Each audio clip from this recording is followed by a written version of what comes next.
صلی اللہ تعالی علی محمد۔ مدنی چینل کے ناظرین، محفل نعت ہمارا اجتماع ذکر و نعت بھی جس کو ہم کہتے تھے، محفل نعت کہیں، اس میں مدنی پھول بھی ہم پیش کرتے ہیں، یعنی کچھ ہم اصلاحی گفتگو کرتے ہیں، کبھی عشق کی باتیں کرتے ہیں، عاشقان رسول کا ذکر خیر ہوتا ہے۔ آج ان عاشقوں کا ہم ذکر کریں گے جنہوں نے عشق رسول کے ساتھ سچی تڑپ کے ساتھ مدینہ منورہ کا سفر کیا۔ سبحان اللہ۔ اس سے پہلے کہ میں ان کا ذکر کروں، نبی کریم علیہ السلام پر درود و سلام پڑھنے کی فضیلت سنیے۔ نبی کریم علیہ السلام نے فرمایا، من صلی علیہ میۃ کتب اللہ، یعنی جو شخص مجھ پر 100 مرتبہ درود پاک پڑھے گا، فرمایا ای نہیں براءتم من النفاق و براءتم من النار۔ حضور علیہ السلام نے فرمایا، من صلی علیہ میۃ کتب اللہ بین عینیہ براءتم من النفاق و براءتم من النار، یعنی جو شخص مجھ پر 100 مرتبہ درود پاک پڑھے، اللہ اس کی دونوں آنکھوں کے درمیان لکھ دے گا کہ یہ شخص نفاق اور جہنم کی آگ سے آزاد ہے، اور بروز قیامت اللہ جل مجدہ اسے شہداء کے ساتھ رکھے گا۔ صلو علی الحبیب صلی اللہ تعالی علی محمد۔ اللہ ہمیں کثرت سے درود پاک پڑھنے والا بنائے۔ کثرت درود کی ایک برکت یہ بھی ہے کہ جو درود پاک کی کثرت کرتے ہیں انہیں مدینہ منورہ کی حاضریاں نصیب ہوتی ہیں۔ اللہ ہمیں برکت حاصل کرنے کے لیے نہیں، یعنی حاضری کا اذن پانے کے لیے نہیں، بلکہ خالصتاً تعظیم کے لیے درود پاک پڑھنے والا بنائے۔ صرف اس لیے درود نہ پڑھیں کہ مجھے مدینہ منورہ کی حاضری ملے گی، اس لیے درود پاک پڑھیں خالصتاً تعظیم اقدس کے لیے۔ امام اہل سنت اعلیٰ حضرت ان عاشقوں میں سے ایک عاشق ہیں، انہیں بھی سفر مدینہ نصیب ہوا۔ جب آپ مکۃ المکرمہ میں اپنے طویل قیام کے بعد مدینہ کا قصد کیا تو اس سے پہلے آپ بیمار ہو گئے۔ محرم الحرام کا مہینہ آپ پہنچا تھا، اور آپ حج کرنے کے بعد مدینہ منورہ جانے کی تیاری میں تھے کہ بیمار ہو گئے۔ علماء حرمین نے آپ سے کہا کہ آپ اتنا طویل سفر میں اس بیماری کو لیے جا رہے ہیں، سخت بخار تھا آپ کو، اور وہ طویل سفر اس وقت کے لیے طویل تھا۔ آج تو 4 گھنٹے میں مکے سے مدینے پہنچ جاتے ہیں، مگر اس وقت اونٹوں کا سفر ہوا کرتا تھا، اور 7 سے 8 دن لگا کرتے تھے، جبکہ کئی منزلوں پر ٹھہرنا ہوا کرتا تھا۔ امام اہل سنت بیمار تھے، مگر مدینے کا سفر تھا۔ فرماتے ہیں جب علماء مانے ہوئے، یعنی روکنے لگے کہ تمہاری یہ حالت ہے اور سفر طویل ہے، تو فرمایا اگر سچ پوچھیے تو حاضری کا اصل مقصود تو زیارت طیبہ ہے۔ امام اہل سنت فرماتے ہیں دونوں بار اسی نیت سے میں گھر سے چلا، اور کہتے ہیں اگر یہ نہ ہو تو حج کا کچھ لطف ہی نہیں۔ انہوں نے پھر اصرار کیا کہ آپ رک جائیے، تو امام اہل سنت نے حدیث مبارکہ انہیں سنائی۔ فرمایا جس نے حج کیا اور میری قبر کی زیارت نہ کی، جس نے حج کیا اور میری زیارت نہ کی، اس نے مجھ پر جفا کی، یعنی ظلم کیا۔ تو علماء نے فرمایا کہ آپ تو ایک مرتبہ زیارت کر چکے ہیں، دوسری حاضری کا یہ ذکر ہے۔ تو فرمایا میرے نزدیک حدیث کا مطلب یہ نہیں کہ ایک مرتبہ ہی حاضری ہو جائے، میرے نزدیک تو یہ مطلب ہے کہ عمر میں کتنے ہی حج کیے جائیں، کتنے ہی حج کریں، زیارت ایک بار کافی نہیں، بلکہ ہر حج کے ساتھ زیارت لازمی ہے۔ فرماتے ہیں اب آپ دعا فرمائیے کہ میں سرکار مدینہ علیہ السلام کے دربار میں پہنچ جاؤں، روضہ اقدس پر ایک نگاہ پڑ جائے اور اس کے بعد بھلے دم نکل جائے۔ یہ عاشقان رسول کا عالم ہوا کرتا۔ فرماتے ہیں جو آج ہم کلام سن رہے تھے اسی میں ایک شعر ہے، اس کے طفیل حج بھی خدا نے کرا دیے، اصل مراد حاضری اس پاک در کی ہے۔ سبحان اللہ۔ تو امام اہل سنت بیماری کے عالم میں بھی مدینہ منورہ کا آپ نے سفر فرمایا۔ سبحان اللہ۔ اللہ تبارک و تعالی ہمیں بھی مدینہ کی بار بار حاضریاں عطا فرمائے۔ آئیے مدینہ منورہ کے متعلق میں آپ کی حاضری کے متعلق کچھ احادیث آپ کی خدمت میں پیش کروں۔ حضور علیہ الصلوۃ والسلام نے فرمایا مدینہ منورہ لوگوں کو یوں پاک و صاف کر دیتا ہے جیسے بھٹی لوہے کا زنگ صاف کر دیتی ہے، اور فرمایا جو شخص میری قبر کی زیارت کے لیے آئے اور میری زیارت کے سوا اس کا کوئی مقصد نہ ہو تو مجھ پر حق ہے کہ میں قیامت کے روز اس کی شفاعت کروں۔ میرے آقا نے فرماتے ہیں جس نے میری وفات ظاہری کے بعد حج کیا پھر میری قبر مبارک کی زیارت کی تو گویا اس نے میری حیات میں میری زیارت کی۔ ظاہر کو کیسی برکتیں ملتی ہیں۔ روضہ اقدس کی حاضری کے فوائد سنیے۔ مبلغ اسلام شیخ شعیب رحمۃ اللہ تعالی علیہ فرماتے ہیں کہ حضور علیہ الصلوۃ والسلام کی قبر اقدس کی زیارت کرنے والے یعنی روضہ منورہ پر پہنچنے والے کو 10 کرامتیں اور عزتیں ملتی ہیں۔ نمبر 1، وہ بلند مرتبے پر ہوگا جو حضور کی قبر منور کی زیارت کرے گا، حضور کے روضہ انور پر پہنچے گا۔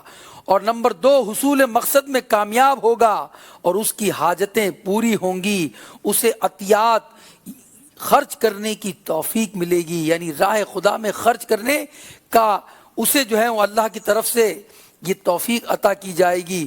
وہ ہلاکت اور بربادی سے امن میں رہے گا، عیوب و نقائص سے پاک ہوگا اور اس کی مشکلات آسان ہو جائیں گی، حادثات سے اس کی حفاظت ہوگی، اسے آخرت میں اچھا بدلہ ملے گا اور مشرق اور مغرب کے رب کریم کی رحمتیں وہ روضہ اقدس کی زیارت کرنے والا پائے گا۔ سبحان اللہ۔ دیکھا آپ نے کہ مدینہ منورہ کی حاضری کس قدر باعث سعادت ہے کہ مدینہ منورہ جانے والا شخص، مدینہ منورہ کی حاضری پانے والا شخص، اس کے گناہ دھل جاتے ہیں، حضور کی شفاعت نصیب ہوتی ہے، قبر انور کی زیارت یعنی قبر انور کے قریب پہنچتا ہے تو سبحان اللہ اسے وہ برکتیں ملتی ہیں کہ وہ راہ خدا میں خرچ کرنے والا بن جاتا ہے۔ اللہ تبارک و تعالی ہمیں نبی پاک علیہ الصلوۃ والسلام کے در اقدس کی بار بار حاضری عطا فرمائے۔ حضور علیہ السلام نے فرمایا جو کوئی مجھ پر سلام بھیجتا ہے تو اللہ کریم میری روح کو مجھ پر لوٹا دیتا ہے یہاں تک کہ میں اس کے سلام کا جواب دیتا ہوں۔ اس حدیث پاک کی شرح میں مفتی احمد یار خان نعیمی فرماتے ہیں کہ یہاں روح سے لوٹانے سے مراد یہ ہے، اس سے مراد توجہ ہے، نہ کہ وہ جان جس سے زندگی قائم ہے۔ حضور تو بحیات دائمی زندہ ہیں۔ اس حدیث کا یہ مطلب نہیں کہ میں ویسے تو بے جان رہتا ہوں، کسی کے درود پڑھنے پر زندہ ہو کر جواب دیتا رہتا ہوں، ورنہ ہر آن حضور پر لاکھوں لوگ درود پڑھتے ہیں تو لازم آئے گا ہر آن لاکھوں بار آپ کی روح نکلتی ہے اور داخل ہوتی ہے۔ نہیں، خیال رہے کہ حضور ایک آن میں بے شمار درود خوانوں کی طرف یکساں توجہ فرماتے ہیں، سب کے سلام کا جواب دیتے ہیں۔ جیسے مثال دی گئی حدیث پاک کی شرح میں کہ سورج بیک وقت سارے عالم پر توجہ کرتا ہے، ایسے ہی آسمان نبوت کے سورج ایک وقت میں سب کا درود سن بھی لیتے ہیں، سب کا سلام بھی سنتے ہیں اور سب کے سلام کا جواب بھی ارشاد فرماتے ہیں۔ لیکن اس میں آپ کو کوئی تکلیف محسوس نہیں ہوتی کہ حضور رب کریم کے مظہر ہیں، مظہر ذات کبریا ہیں۔ جیسے رب کریم بیک وقت سب کی دعائیں سنتا ہے، ویسے ہی رب کے محبوب اس کی عطا سے، اس کی عنایت سے تمام عاشقان رسول کا سلام سنتے ہیں اور جواب ارشاد فرماتے ہیں۔ سبحان اللہ۔ میرے میٹھے اور پیارے اسلامی بھائیوں، صحابہ کرام میں ایک صحابی حضرت ابو ایوب انصاری، مروان کا زمانہ تسلط تھا، اس کی حکومت تھی، وہ کہیں جا رہا تھا، راستے میں رکا، مدینہ منورہ میں، اور پھر اس نے قصد کیا حضور کے روضے کا، دیکھا کہ ایک شخص حضور کے روضہ انور پر، اس وقت کچھ رکاوٹ نہیں تھی، قبر منور پر اپنا چہرہ رکھ رہا ہے۔ مروان نے کہا تمہیں معلوم ہے تم کیا کر رہے ہو؟ مروان نے جب توجہ کی تو دیکھا کہ یہ تو حضور کے صحابی سیدنا ابو ایوب انصاری ہیں۔ مروان نے کہا تم کیا کر رہے ہو؟ جواباً ابو ایوب انصاری نے فرمایا میں کسی پتھر کے پاس نہیں آیا، میں رسول اللہ کے حضور حاضر ہوا ہوں، اور میں نے رسول اللہ صلی اللہ علیہ وسلم کو سن رکھا ہے، یعنی وہ جانتے تھے کہ میں رسول کے پاس آیا ہوں، میں کسی پتھر کے پاس نہیں آیا۔ وہ عمل کیا تھا صحابی رسول کا کہ حضور کے مزار اقدس کے قریب، حضور کی قبر انور کے قریب موجود تھے، اور عشق کا انداز تھا ان کو، اور پھر اسے نصیحت کرتے ہوئے فرمایا کہ میں نے رسول اللہ علیہ السلام سے سن رکھا ہے کہ دین پر اس وقت آنسو نہ بہانا جب اس کی ذمہ داری لائق کے پاس ہو، اور دین پر اس وقت آنسو بہانا جب اس کی ذمہ داری نالائق اور نااہل کے پاس ہو۔ گویا آپ نے اپنے عقیدے کا بھی اظہار کیا کہ میں کسی پتھر کے پاس نہیں آیا، اور اسے نصیحت بھی کی، اور آپ نے اس سے بیان کر دیا کہ دین کی اگر ذمہ داری اگر جو ہے نااہل کے پاس ہو تو اس وقت آنسو بہانے کا وقت ہے۔ میٹھے اور پیارے اسلامی بھائیوں، صحابہ کرام سبحان اللہ ان کی محبت اور عقیدت کا انداز کیا ہوا کرتا تھا، اس حدیث سے آپ نے اندازہ لگایا۔ اور حضور علیہ السلام قبر منور میں حیات ہیں، حضور علیہ السلام زندہ ہیں۔ نبی کریم علیہ السلام نے فرمایا، حدیث پاک میں ہے، الانبیاء احیاء فی قبورہم یصلون، یعنی انبیاء علیہ السلام اپنی قبروں میں زندہ ہیں اور نمازیں ادا فرماتے ہیں۔ سبحان اللہ۔ ایک اور حدیث میں ارشاد فرمایا جو سیاستہ کی حدیث ہے، فرمایا ان اللہ تعالی حرم علی الارض ان تاکل اسجاد الانبیاء فنبی اللہ حی یرزق، یعنی بے شک اللہ کریم نے انبیاء کے جسموں کو کھانا زمین پر حرام کر دیا ہے، اور اللہ کریم کے نبی زندہ ہیں اور روزی دیے جاتے ہیں۔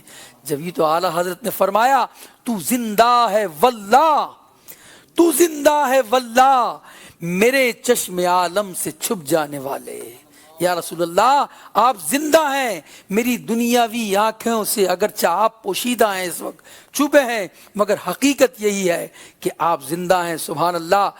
حضرت سید احمد کبیر رفاعی رحمۃ اللہ تعالی علیہ، یہ بھی عاشق رسول تھے، بہت بڑے اللہ کے ولی تھے، اور جب حج سے فارغ ہوئے اور حضور کے روضہ اقدس پر حاضر ہوئے تو عربی میں 2 اشعار کہے جس کا ترجمہ یہ ہے، کہتے ہیں دوری کی حالت میں یا رسول اللہ میں اپنی روح کو آپ کی خدمت میں بھیجا کرتا تھا، وہ میری نائب بن کر آپ کے آستانہ مبارک کو چوما کرتی تھی، اب میں بدن کے ساتھ آپ کی بارگاہ میں حاضر ہوا ہوں، یا رسول اللہ ملنے کی باری آئی ہے، اے میرے آقا اپنا دست اقدس عطا فرمائیے، اپنا دست مبارک دراز فرمائیے تاکہ میرے ہونٹ دست بوسی کا شرف پا سکیں۔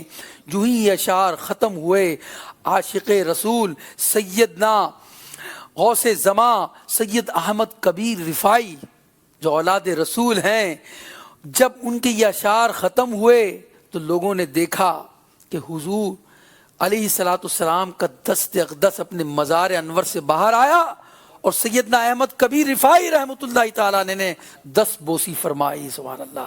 ایسا ہی واقعہ ہمارے غوث الورا کا بھی ہے کہ وہ بھی روضہ منورہ پر جب حاضر ہوئے اور انہوں نے بھی اپنے نانا جان سے عرض کیا تو قبر منور سے ہاتھ جو ہے باہر آیا، دراز ہوا، اور غوث اعظم رضی اللہ تعالیٰ عنہ نے ہمارے غوث پاک نے دست بوسی فرمائی۔ سبحان اللہ۔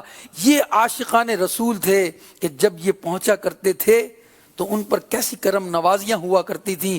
حکیم الامت مفتی احمد یار خان نعیمی رحمۃ اللہ تعالیٰ علیہ سن 1390 ہجری میں حج و زیارت کی سعادت حاصل کرنے کے بعد مدینہ منورہ پہنچے تو راہ مدینہ میں یا مدینہ منورہ میں وہ پھسل گئے تھے کسی مقام پر، ان کی کلائی کی ہڈی ٹوٹ گئی تھی، درد زیادہ ہوا تو آپ نے اپنی اس درد کے مقام پر بوسہ دیا اور کہا ہے مدینے کے درد تیری جگہ میرے دل میں ہے اور تو میرے یار کے دروازے سے ملا ہے، اے درد تو مجھے یار کے دروازے سے ملا ہے، تجھے کیسے بھول سکتا ہوں۔ فرماتے ہیں جب میں نے ایسے کہا تو اسی وقت میرا درد تو غائب ہو گیا، مگر میرا ہاتھ کام نہیں کر رہا تھا۔ 17 دن کے بعد میں مستشفیٰ گیا، ہاسپٹل گیا، میں نے ایکس رے کروایا، ہڈی کے 2 ٹکڑے آئے اس ایکس رے میں، یعنی ہڈی ٹوٹ چکی تھی جس میں قدر فاصلہ تھا، مگر میں نے وہ عاشق تھے علاج نہیں کروایا، آہستہ آہستہ ہاتھ بھی کام کرنا شروع ہو گیا۔ تو مجھے اس وقت کے ڈاکٹر محمد اسماعیل نے کہا یہ تو خاص کرشمہ ہوا، یہ تو خاص کرم نوازی ہوئی آپ پر کہ آپ کی ہڈی ایکس رے بتا رہا ہے کہ آپ کی ہڈی ٹوٹی ہوئی ہے مگر آپ کا ہاتھ کام کر رہا ہے۔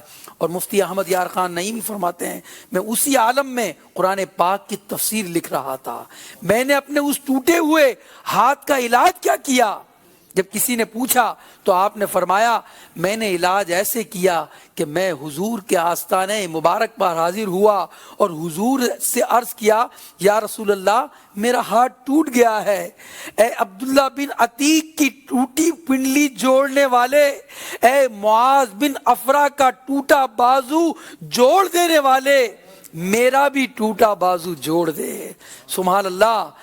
اور اسی عالم میں آپ نے قرآن پاک کی تفسیر لکھی، کوئی بھی آپ نے جو ہے اس پر بینڈیج نہیں کروائی، کوئی پلستر نہیں کروایا، اور حضور کی نظر عنایت سے آپ کی ہاتھ کی ہڈی جڑ گئی، سبحان اللہ، درست ہو گئی، اور وہ اسی عالم میں آپ کام کرتے رہے، سبحان اللہ۔ تو بیان کردہ واقعے سے صاف ظاہر ہے کہ مفتی صاحب کی کلائی کی ہڈی ٹوٹ گئی تھی، مگر آپ کے صبر و استقلال اور سعادت مندی کا حال یہ ہے کہ آپ نے بے صبری کا مظاہرہ نہیں کیا اور اس درد کو دیار نبی کی گویا ایک سوغات سمجھا۔ بہرحال یہ انہی مبارک ہستیوں کا خاصہ ہے کہ انہیں راہ مدینہ کا کانٹا بھی پھول محسوس ہوتا ہے۔ ہمیں بھی اللہ تعالیٰ ان کا صدقہ عطا فرمائے۔ پیارے نبی علیہ الصلوۃ والسلام کے عاشقان رسول کے بہت سارے واقعات ہیں، امیر اہل سنت کے بھی بہت سارے واقعات راہ مدینہ کے ہیں، وقت اجازت نہیں دیتا۔ کئی ایک ہمارے ثنا خان اس وقت موجود بھی ہیں، ہمارے عادل بھائی، اور اس سے پہلے ہمارے وقار بھائی بھی موجود ہیں، وہ امام اہل سنت کا کلام سنائیں گے۔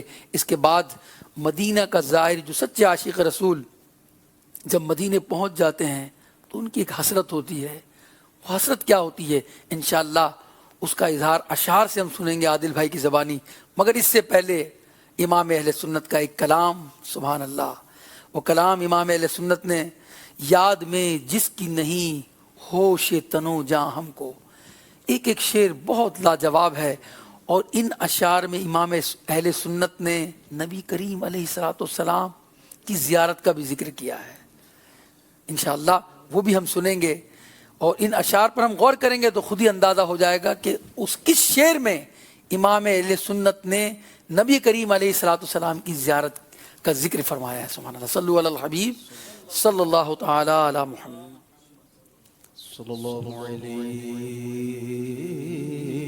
یا رسول